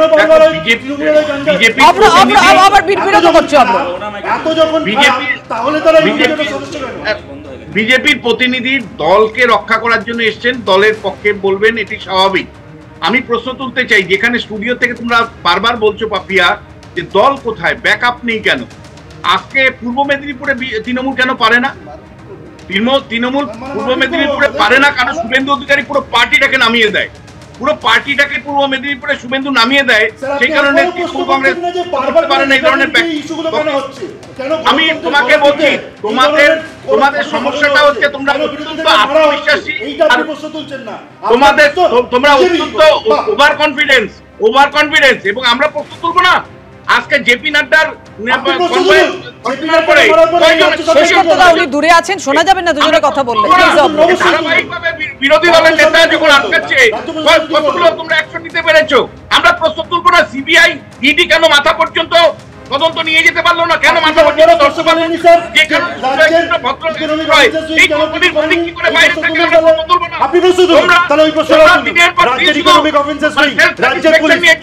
দেখুন, একটা কথা ক্লিয়ার করে দিতে চাই যে এই প্রসঙ্গে হিংসার পাল্টা কখনোই হিংসা হতে পারে না, সেটা গণতন্ত্রের সুষ্ঠু উদাহরণ কখনোই নয়। দেখুন, এবার আপনাদের দেখাবো বীরভূমে বিজয়া সম্মেলনীতে কিভাবে সামনে এসে পড়লো অনুব্রত মণ্ডল ও কাজল শেখের ঠান্ডা লড়াই। সংসদের ভাষণ চলাকালীনই সংসদের যখন ভাষণ চলছিল সেই সময় পাল্টা স্লোগান দিতে শুরু করে দিলেন। একেবারে দেখতে পেলাম কাজল শেখ এবং অনুব্রত অনুগামীরা, এবং সেই সময় বক্তব্য থামিয়ে দিতে বাধ্য হলেন শতাব্দী রায়। কি পরিস্থিতি তৈরি হয় সেই সময় দেখুন প্রতিবেদন, তারপর আসছে আলোচনা।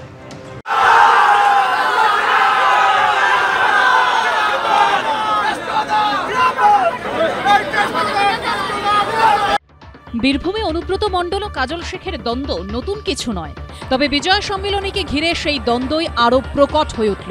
তৃণমূল সাংসদের ভাষণ চলাকালীনই শুরু হলো দুপক্ষের স্লোগান যুদ্ধ।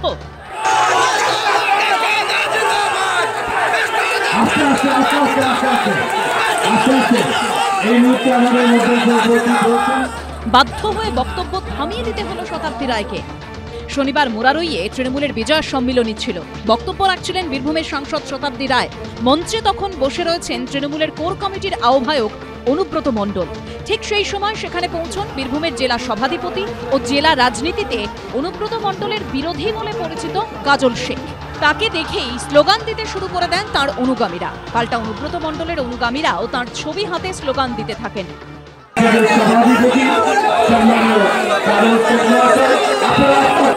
পরিস্থিতি এমন পর্যায়ে পৌঁছয় যে বাধ্য হয়ে ভাষণ থামিয়ে দিতে হয় শতাব্দী রায়কে। এরপর পরিস্থিতি কিছুটা স্বাভাবিক হলে মঞ্চ থেকেই গোষ্ঠীদ্বন্দ্ব রুখতে কড়া বার্তা দেন তৃণমূল সাংসদ। যে ভালো ফলের জন্য আমাদের দরকার একসঙ্গে হওয়া। তাই যদি কেউ মনে করো যে আমি বিরোধিতা করব, যদি কেউ মনে করো যে এত বড় তোমার কি হচ্ছে, তোমার কাছে লোক যাচ্ছে কারণ তৃণমূলের নাম আছে তোমার সঙ্গে, তুমি যে পোস্টটা হোল্ড করছো তৃণমূলের বলে, যে যে প্রিয় নেতা থাকতে চাইবে সে সবাইকে নিয়ে চলুন, কোনো গোষ্ঠী গ্রুপ তৈরি করবেন না, এতে কোনো লাভ হয়। এবারই প্রথম নয়, গত বছরও এই বিজয় সম্মেলনে ঘিরেই দুই নেতার বিবাদ সামনে এসেছিল। অনুব্রত মণ্ডলের পাশে কোর কমিটির বাকি সদস্যদের দেখা গেলেও অনুপস্থিত ছিলেন কাজল শেখ। আজকে মোরারয়ে দেখাতে চেয়েছিল শতাব্দী দিদিমণিকে সঙ্গে নিয়ে, কেষ্টবাবু ভাইজানকে পাশে বসিয়েছিলেন, কিন্তু ভাইজান একবারও কেষ্টবাবুর নাম করেনি, আর কেউ কাউকে একবারও সম্বোধনও করেননি। সুতরাং 1 ঘন্টা পরে এসে ওনার বোধোদয়টা পরিষ্কার হলো, তৃণমূলের শত্রু তৃণমূলই। অনুব্রত মণ্ডলের পর আর কাউকে জেলা সভাপতি পদে বসায়নি তৃণমূল। বর্তমানে বীরভূমে কোর কমিটি করে দিয়েছেন মমতা বন্দ্যোপাধ্যায়, কিন্তু তারপরেও যে দলের মধ্যে ঠান্ডা লড়াই থামানো যাচ্ছে না তার প্রমাণ মিলেছে সদ্য প্রকাশিত দলের সাংগঠনিক রদবদলের তালিকাতেও। খয়রাশোল, দুবরাজপুরের পর এবার নলহাটি 2 নম্বর ব্লক এবং ময়ূরেশ্বর 2 নম্বর ব্লকেও কোনো একজনকে সভাপতি করা যায়নি, দায়িত্ব দেওয়া হয়েছে কোর কমিটির ওপর। তবে যে শিউড়ি 2 ব্লক নিয়ে অনুব্রত মণ্ডল ও কাজল শেখের মধ্যে দ্বন্দ্ব চরমে পৌঁছেছিল, সেখানে কাজল শেখের ঘনিষ্ঠ নুরুল ইসলামকেই ব্লক সভাপতি পদে রেখে দিয়েছে তৃণমূল নেতৃত্ব। ক্রিয়েটেড করা একটা বিশৃঙ্খলা, আমি তো বলেছি যে বোলপুর থেকে বিশৃঙ্খলাটা করানো হচ্ছে। যদি দলের মধ্যে কোনো নেতা নিজেকে বড় নেতা মনে করে যদি বিশৃঙ্খলায় মদত দেয়, তার কারণ হচ্ছে কোনোদিন তো ছিল না। আপনারা হিসেব করে দেখবেন, এটা বিগত 7-8 মাস ধরে হচ্ছে, তার আগে তো এরকম ছিল না। এটা করানো হচ্ছে, এটা কে বোঝে না বলুন? তৃণমূল এক এবং ঐক্যবদ্ধ, এবং এই যে বিজয়া সম্মেলনী, এই কর্মসূচিগুলো ব্যাপকভাবে সফল। হাতের 5টা আঙুল সমান হয় না, কোন জায়গায় এতগুলো মতো পার্সেন্টেজ আসবে না। যদি কারোর সঙ্গে কোথাও কোনো ইস্যুতে একটু মতপার্থক্য থাকেও, তাহলেও দেখবেন যখন বড় লড়াই সামনে থাকবে, মমতা ব্যানার্জির ছবি সামনে, দল এক পরিবারের মতো জনতার দরবারে একসঙ্গে লড়বে। সব মিলিয়ে বিধানসভা ভোটের আগে লালমাটির জেলায় বারবার সামনে চলে আসছে শাসক দলের দ্বন্দ্ব। ভাস্কর মুখোপাধ্যায়ের রিপোর্ট, এবিপি আনন্দ, বীরভূম। সলিলদার কাছে যাব। সলিলদা, দেখুন, এই যে বিজয় সম্মেলনী অনুষ্ঠান তৃণমূল পালন করছেন তার দলনেত্রীর নির্দেশে, আর সেই বিজয় সম্মেলনী অনুষ্ঠানে একেবারে একের পর এক গোষ্ঠীকন্দল প্রকাশ্যে আসছে। আর যে বার্তা দেওয়া হচ্ছে, অর্থাৎ দলনেত্রী নিজে যে বার্তা দিচ্ছেন একসঙ্গে চলার, সেই বার্তা তাহলে পৌঁছচ্ছে না। আমরা তো বিভিন্ন জায়গায় দেখেছি যেখানে যেখানে তৃণমূল নেতা খুন হয়েছেন, সেখানে আবার কোথাও তৃণমূল নেতাই গ্রেপ্তার হয়েছেন।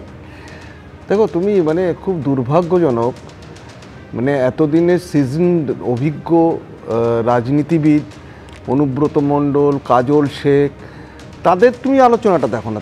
তাদের সঙ্গে তাদের যে ওপেন ফোরামে যেটা মিডিয়ার সামনে যেটা চলে এসছে, অত্যন্ত দুর্ভাগ্যজনক। তার থেকেও দুর্ভাগ্যজনক যে শতাব্দীরা যে সম্ভবত 3বারের লোকসভার সদস্য, তিনি প্যাসিফাই করছেন, তিনি ইন্টারভেন করছেন, এবং ইন্টারভেন করে তিনি জিনিসটাকে ঠান্ডা করছেন। কোন পরিস্থিতিতে চলে গেছে তুমি দেখো, এটা কারুর হাতে নেই এখন আর।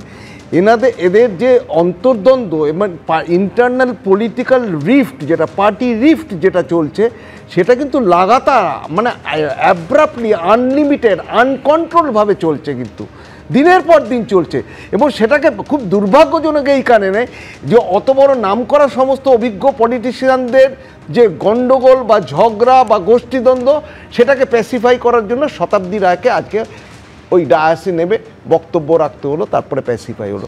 আমার বক্তব্য পরিষ্কার যে এদের অন্তর্দলীয় কোন্দল কিন্তু সব কিছুর ঊর্ধ্বে এই দুর্নীতি, লুট, বালি, পাথর, নকল তোমার টোল প্লাজা থেকে শুরু করে খাদান, কয়লা, সব কিছু ইনভলভ। না না, একদম সতর্ক বলবে। প্রশ্নটা হচ্ছে এখানে দেখো, এই দলের নিজেদের নেতা কর্মীদের মধ্যে এই যে কোন্দল, সেটা একেবারে জলের মতো সামনে চলে আসছে। ওই যে কথায় আছে না, রাজা রাজা যুদ্ধ হয়, নেতায় নেতায় যুদ্ধ হচ্ছে, কিন্তু উলুখাগড়া অর্থাৎ সাধারণ মানুষের প্রাণ যাচ্ছে।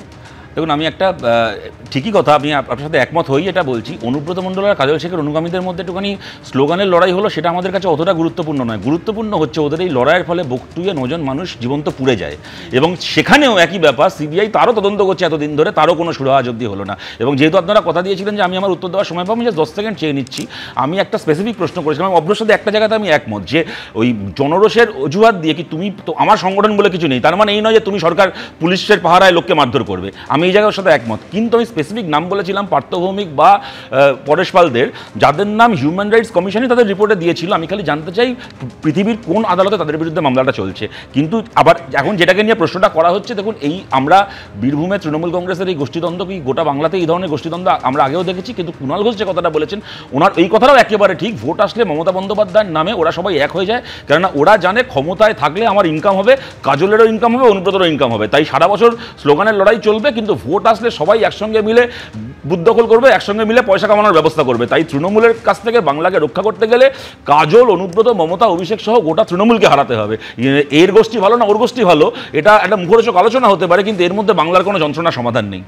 দেখুন, এই যে তৃণমূলের গোষ্ঠীকোন্দলের কথা আমরা বলছিলাম, সেখানে যে শুধু কাজল এবং তৃণমূল সংঘাত, কাজল এবং অনুব্রত সংঘাত সেটা নয়, বিভিন্ন জায়গায় এই বিজয় সম্মিলনীকে কেন্দ্র করে গোষ্ঠীকোন্দল প্রকাশ্যে এসেছে। কোথাও হুমকি, কোথাও হুঁশিয়ারি, কোথাও আবার দলেরই নেতাদের বিরুদ্ধে সুর চড়াচ্ছেন তৃণমূলেরই নেতারা। দেখুন, কয়েক মাস পরে রাজ্য বিধানসভা ভোটের মহারণ। তার আগে উৎসবকে সামনে রেখে জনসংযোগে ঝাঁপিয়ে পড়েছে তৃণমূল কংগ্রেস। ব্লকে ব্লকে বিজয় সম্মিলনী আয়োজন করার নির্দেশ গেছে শীর্ষ স্তর থেকে। সূত্রের খবর, সেখানে বক্তাদের নামের তালিকা বাছাই করেছেন খোদ অভিষেক বন্দ্যোপাধ্যায়। কিন্তু গত কয়েকদিনে সেই বিজয় সম্মিলনী মঞ্চই পরিণত হয়েছে তৃণমূল নেতা কর্মীদের ক্ষোভ বিক্ষোভের মঞ্চে। বীরভূম থেকে বনগাঁ, দক্ষিণ 24 পরগনা থেকে পূর্ব মেদিনীপুর বিজয় সম্মিলনীকে কেন্দ্র করে হুমকি, হুঁশিয়ারি, হামলার অভিযোগ সামনে এসেছে। তৃণমূলে বিজয় সম্মিলনী শুরুর প্রথম দিকে দলে গোষ্ঠীকোন্দল রুখতে বার্তা দিতে শোনা গেছিল নেতা মন্ত্রীদের। কেউ কাউকে পছন্দ করতে পারে, কেউ কাউকে পছন্দ নাও করতে পারে, কিন্তু যখন মাঠে নামবেন তখন সেনাপতির আদেশটা মানাটাই কিন্তু বড় কাজ। যারা তৃণমূল কংগ্রেস করে তারা তৃণমূল কংগ্রেসের পেছন লাগে বলেই খাতড়া ব্লকে আমরা হেরে যাই। কিন্তু সেই কথায় যে কাজ হয়নি তা বোঝা যায় কদিন পরেই। সোমবার বীরভূমের সিউড়ির 2 নম্বর ব্লকে তৃণমূলে বিজয় সম্মিলনীকে কেন্দ্র করে প্রকাশ্যে আসে ব্লক সভাপতি এবং তৃণমূলে পঞ্চায়েত সদস্যের কোন্দল। মঞ্চ বাধা নিয়ে বিবাদের জেরে তৃণমূলের ব্লক সভাপতির অনুগামীরা কোমা গ্রাম পঞ্চায়েতের তৃণমূল সদস্যার বাড়িতে চড়াও হয়ে ভাঙচুর করে বলে অভিযোগ ওঠে। একই দিনে দক্ষিণ 24 পরগনার উস্তিতে তৃণমূলে বিজয় সম্মিলনী মঞ্চ থেকেই তৃণমূলের একাংশের বিরুদ্ধে টাকা দিয়ে পদ কেনার মতন অভিযোগ তোলেন তৃণমূলেরই বিধায়ক গিয়াসউদ্দিন মোল্লা। সেই ভিডিও ভাইরাল হয়। খাবার দলের মধ্যে এখন রাজধানী এসে গেছে, লুটে ফুটে খাবার দল এসে গেছে, স্বৈরাচারী দল এসেছে। ক্ষমতা চাই, বুড়া সভাপতি দিতে হবে, দিতে হবে, দিতে হবে, শুধু কলকাতা ম্যাচ ছুটে বেড়াচ্ছে। পশ্চিম মেদিনীপুরে কেশপুরে আবার বিজয় সম্মিলনীর আমন্ত্রণ পত্রে নাম না থাকা নিয়ে তরজায় জড়িয়েছেন রাজ্যের মন্ত্রী শিউলি সাহা এবং ব্লক সভাপতি প্রদ্যোৎ পাঁজা। এমএলএর নাম নেই, আমাদের ব্লক সভাপতি তার নাম এবং আর কারুরই নাম নেই, দলটা সবাই এভাবে প্রকাশ্যে বলে দলের নিচু স্তরের কর্মী, বুথ স্তরের কর্মী, জনপ্রতিনিধিদের কাছে মত পার্থক্যের যে ছবি তুলে ধরার চেষ্টা করলেন, এতে দলকে দুর্বল করার চেষ্টা। বিজয় সম্মিলনী মঞ্চে দলীয় লাইনের বাইরে গিয়ে মেলা খেলার বিরোধিতা করতেও শোনা গেছে বর্ষিয়ান তৃণমূল সাংসদ সৌগত রায়কে। যদি একটা পার্টি খেলার মেলার মধ্যে চলে যায়, তার পলিটিক্যাল সেন্সটা চলে যায়। বিজয় সম্মিলনী মানে পুজোর পরেও পুজোর আনন্দ, সকলে একসঙ্গে মিলিত হওয়া, খাওয়া দাওয়া থেকে আড্ডা দেওয়া, বাঙালির শ্রেষ্ঠ উৎসবকে কেন্দ্র করে জনসংযোগের চমৎকার আবহ। কিন্তু সেখানে তৃণমূলের কর্মসূচিতে বারবার গোষ্ঠীদ্বন্দ্ব সামনে চলে আসায় কটাক্ষ করতে ছাড়েনি বিরোধীরা। পশ্চিমবঙ্গের প্রত্যেকটা পঞ্চায়েতে, প্রত্যেকটা ব্লকে, প্রত্যেকটা বিধানসভায় তৃণমূলের শত্রু, তৃণমূলের লড়াই। পশ্চিমবঙ্গে যত খুন খারাপি হচ্ছে তৃণমূলের নেতারা, সব তৃণমূলের লোকরাই করছে, বাইরের কেউ খুন খারাপি করতে যাচ্ছে না। এগুলো সব তৃণমূলের অন্তদ্বন্দ্বের পরিণাম। যতক্ষণ তৃণমূল আছে ততক্ষণ এটা হবে। যখন তৃণমূল কংগ্রেস ক্ষমতায় থাকবে না, তখন গোষ্ঠীকোন্দল করবার জন্য বা সংঘর্ষ করবার জন্য আপনি তৃণমূলের কোনো মঞ্চে কাউকে খুঁজে পাবেন না। হ্যাঁ, তবে তৃণমূলকে আক্রমণ করবে, সেটা বিপজ্জনক। সেই সময়টা দেখতে হবে যাতে কারোর প্রাণহানি না হয়। সাফাই দিয়েছে তৃণমূল একটা এত বড় দল, মূল সংগঠন, শাখা সংগঠন, গণসংগঠন, এত কর্মী সমর্থক, হাতের 5টা আঙুল সমান হয় না। যদি কারোর সঙ্গে কোথাও কোনো ইস্যুতে একটু মতপার্থক্য থাকেও, তাহলেও দেখবেন যখন বড় লড়াই সামনে থাকবে, মমতা ব্যানার্জির ছবি সামনে, দল এক পরিবারের মতো জনতার দরবারে একসঙ্গে লড়বে। প্রশ্ন একটাই, বিধানসভা ভোটের আগে জায়গায় জায়গায় এই দ্বন্দ্বকে কাটিয়ে উঠতে পারবে তৃণমূল? উত্তর দেবে সময়। অনির্বাণ বিশ্বাস ও দীপক ঘোষের রিপোর্ট, এবিপি আনন্দ।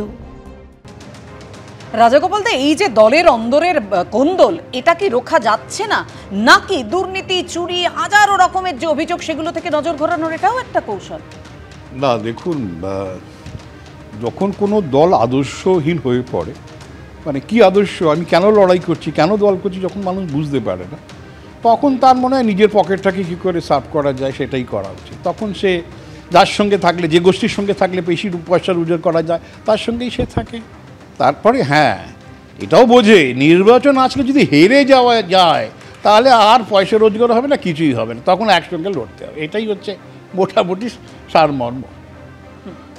অর্ণব, প্রথমেই বলবো যে দেখুন, বিজয়া সম্মেলনী এখনো পর্যন্ত কয়েকশো হয়েছে গোটা পশ্চিমবাংলায়, তার মধ্যে কয়েকটা জায়গায় হয়তো এরকম একদম জনসংযোগ বাড়ানোর জন্যই হয়েছে, এবং সেগুলো প্রত্যেকটা সাকসেসফুল। প্রচুর মানুষ সেখানে এসেছেন, মানুষের সঙ্গে সেখানে সংযোগ তৈরি হয়েছে, যোগাযোগ তৈরি হয়েছে, এবং পলিটিক্যাল বার্তা সেগুলো সবই হয়েছে।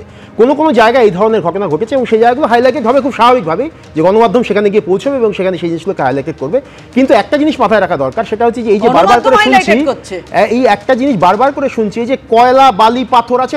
সিএজি রিপোর্ট এই বছরের, এই 25 সালে সবচেয়ে বেশি বালি, কয়লা, পাথরের দুর্নীতি হচ্ছে ইউপিতে, সবচেয়ে বেশি হচ্ছে ইউপিতে। তাই সেই কথাটা আমি বলবো না, সেটাই বলবো না। তো এইখানে যে জায়গায় এই ধরনের কোথাও কোনো জায়গায় হয়তো ব্যক্তির সঙ্গে ব্যক্তি রিপ থাকতে পারে, কিন্তু সেই জিনিসটা কখনোই সেই জিনিসটা পলিটিক্যাল জায়গা থেকে হয়ে যাবে না। সেটা কোনো একটা জায়গায় আবার একটা জায়গায় গিয়ে বিজয়টা ভালো হয়েছে, বিজয়টা ভালো হয়েছে, খালি দীপাবলিটা না ওই বকটুয়ের মতো আগুন লাগিয়ে করবেন না, ওটাই বাজি পোড়ান, প্লিজ মানুষ পোড়াবেন না বকটুয়ের মতো। দেখুন, অনেকে বলে তৃণমূলে এখন কোনো আবেগ নেই, সব চুরির ভাগ বাটোয়ারা, কে বালি চুরি করবে, কে কয়লা চুরি করবে, কে গরু চুরি করবে। আমি মনে করি আবেগ আছে, পয়সা তোলা রাখতে তো আবেগ আলাদা হবে। আপনি দেখতে পাচ্ছেন পয়সা তোলার আবেগের জন্য কি বলছে, যখন ভোট আসবে আমরা মুখ্যমন্ত্রী মমতা বন্দ্যোপাধ্যায়ের ছবি সামনে রেখে একসঙ্গে সমবেত করে হাতে হাত ধরে চুরি করার দিকে এগিয়ে যাওয়ার চেষ্টা করব। তাহলে এদের তো আবেগ ওই জায়গায় জড়িয়ে, আর কোন জায়গায় চলে গেছে দেখুন, আমরা দেখতে পাচ্ছি it is naked to the normal I, যে কিরমভাবে চুরি, চিটিংবাজি, বাটপারি করে যাচ্ছে। আর এরা কিছুজন রয়েছে এরকম শিক্ষিত লোকজন, তারা নাকি এখানে এসে এইসব চোর, চিটিংবাজ, বাটপারদের সমর্থন করে কথা বলে যাচ্ছেন। মানে এই হয়ে গেছে বাঙালির দল তৃণমূলের অবস্থা, আর বাকি সবাই নাকি অবাঙালি, বাকি সবাই বহিরাগত, খালি এরা হচ্ছে বাঙালির প্রাণ হত্যাগত করা বাঙালির দল। আমি বলবো বাঙালিরা আপনারা ঠিক করুন।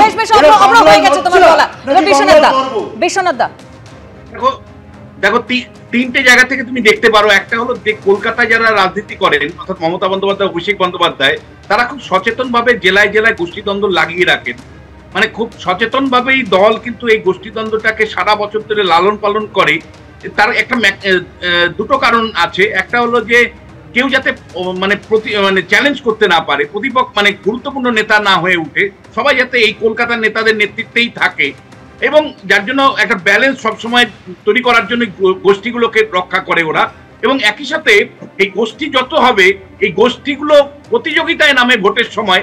অনুব্রত বলবে আমার অঞ্চলে আমি বিরোধী শূন্য করে জিতলাম, কাজল শেখ বলবে আমি একেবারে বিরোধী রাখতেই দেইনি এবং 10 লক্ষ ভোটে এগিয়েছি আমার এলাকায়। মানে একটা প্রতিযোগিতা, কর্পোরেট স্টাইলে প্রতিযোগিতাও কিন্তু এখানে আমরা লক্ষ্য করি। এই গোষ্ঠীগুলো কিন্তু নির্বাচনের সময় কর্পোরেট স্টাইলে কিন্তু কে কত লিড দিতে পারে, কে কত বিরোধী শূন্য করতে পারে, সেই প্রতিযোগিতাতে নামে। এবং একই সাথে তোমাকে আমি বলতে চাই যে বাঙালি জীবনে কি দলাদলি ছিল না, গোষ্ঠী ছিল না? অবশ্যই ছিল। তাই বলে এইরকম একদম যেটা বিশ্বনাথ বলতে চাইছেন, আমি শতরূপের কাছে আসবো অনলাইনার। দেখুন, আমি অনুব্রত ওটাই বলার চেষ্টা করছিলাম যে বিজয়া করেছেন ভালো, তাও তো অনুব্রত আর কাজল শেখকে কোলাকুলি করাতে পারলেন না। দীপাবলিটা দরকার, দয়া করে বকটুয়ের মতো মানুষ পুড়িয়ে করবেন না। আর আমি বিশ্বনাথ স্যারের সাথে আমি জাস্ট একটা পয়েন্ট যোগ করছি, ঠিক কথা, ইচ্ছাকৃতভাবে গোষ্ঠীতন্ত্রটা এই কারণেও বাঁচিয়ে রাখতে হয় যে তাহলে দুপক্ষই চেষ্টা করবে নেতার আরও কাছে যাওয়ার জন্য, নেতার আরও প্রিয় হওয়ার জন্য, কে কত বেশি টাকা নেতার কাছে পৌঁছে দিতে পারে, কে কত বেশি টাকা তুলতে পারে, কে কত বেশি টাকা কালীঘাটে পাঠাতে পারে। এটাও একটা প্রতিযোগিতার কারণ। অধ্যাপক অর্ণবকে খুব ধন্যবাদ জানাই যে বললে এখন পর্যন্ত 110 থেকে 112টা পর্যন্ত বিজয়া সম্মিলনী হয়েছে, তার মধ্যে 2-3টে এরকম গণ্ডগোল হয়েছে। মানে বিজয়া সম্মিলনী সেটা মানে সফল কি অসফল সেটার পর্যন্ত বর্ণনা দিলেন, যে এরকম 2-3টে ঘটনা এরকম ঘটেছে, গোষ্ঠীদ্বন্দ্বের ঘটনা। সুতরাং এটার কোনো গুরুত্ব ওনার কাছে নেই বা দলের কাছেও নেই, কিন্তু এটা কিন্তু আমরা দেখছি কিন্তু মানে সীমাহীনভাবে চলে যাচ্ছে। একদমই যেটা বলছিলেন। অবশ্যই দেখুন, ভোট আসতে এখনো অনেক দিন বাকি, তার আগে যেভাবে এই বিক্ষোভ, পাল্টা বিক্ষোভ, আক্রমণ, হুঁশিয়ারি চলছে, তাতে সত্যি আমরা জানি না ভোটের সময় কি অবস্থা হবে, কিন্তু আমরা প্রত্যেকে চাই ভোটের যে হিংসার এই বাংলার ছবিটা সেটা বদলাক।